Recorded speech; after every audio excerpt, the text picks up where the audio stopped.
Hey everyone, and welcome. So, have you ever been learning Portuguese and you run into these verbs that just don't follow the rules? It can be super frustrating, I know. Well, today we are going to crack the code on one of the biggest hurdles for learners, those tricky, irregular verbs that end in ER. Let's get right into it. So let's start with what I call the verb puzzle. This is that moment, and every language learner has it, where the patterns you've been working so hard to memorize just kind of seem to fall apart. I bet this feels really familiar, right? You learn the regular endings for verbs like comer or beber. You're feeling good, you're feeling confident, and then bam, you hit a verb that just looks completely wrong. It's annoying, for sure, but I promise you, there is a logic to the madness. Okay, and this is where the problem really becomes crystal clear. Over on the left, you've got comer, a nice regular verb. You drop the ER, you add an O, and you get eu como. Simple, predictable, love it. But then, look at fazer on the right. If we follow that same rule, it should be faço, right? But it's not. It's faço. And that's the exact puzzle we're here to solve today. So how in the world do we make sense of this? Well, let's move on, because there is a surprisingly simple key that unlocks pretty much all of these verbs. I like to call it the U code. First, just a quick definition so we're all on the same page.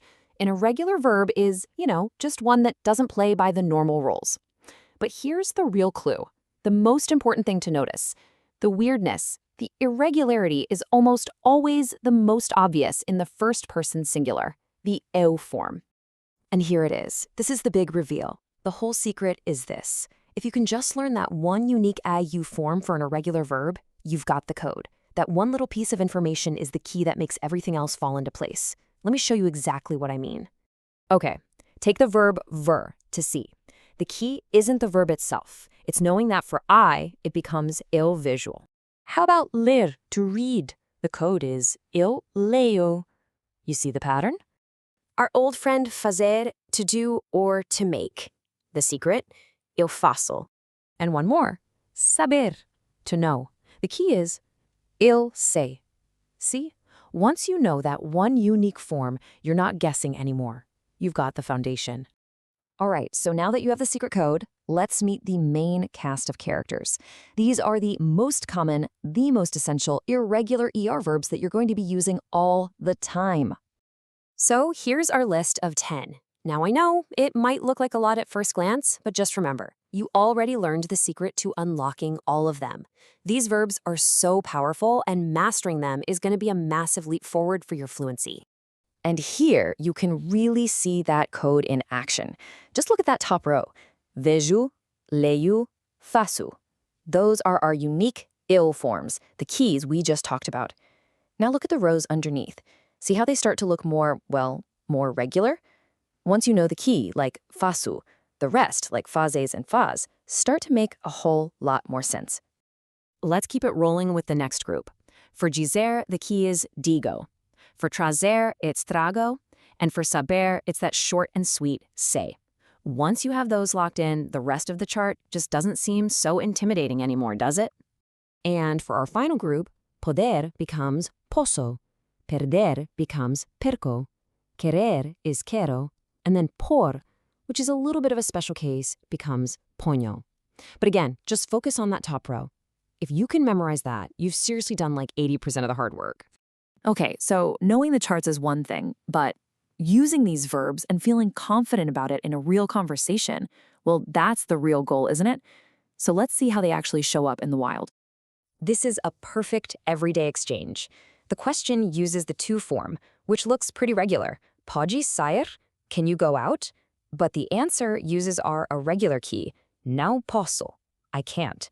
It's simple, it's natural, and now you know exactly why it works that way.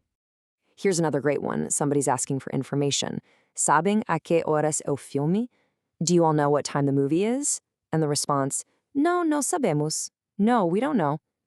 This is just a super common, useful exchange you are going to hear all the time. And let's check this one out.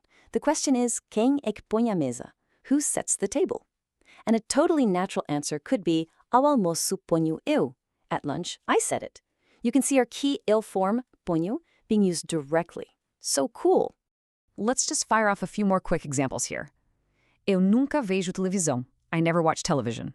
Or, amanhã trago-te o DVD. Tomorrow I'll bring you the DVD. And, ele sabe falar muitas línguas. He knows how to speak many languages.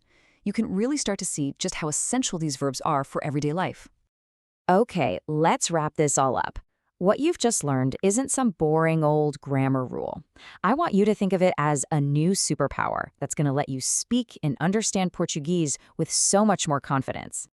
So here are the main things to take away. First, these irregular verbs are everywhere. You've got to know them. Second, the single most important thing to learn for each one is that unique EU form. That's your code.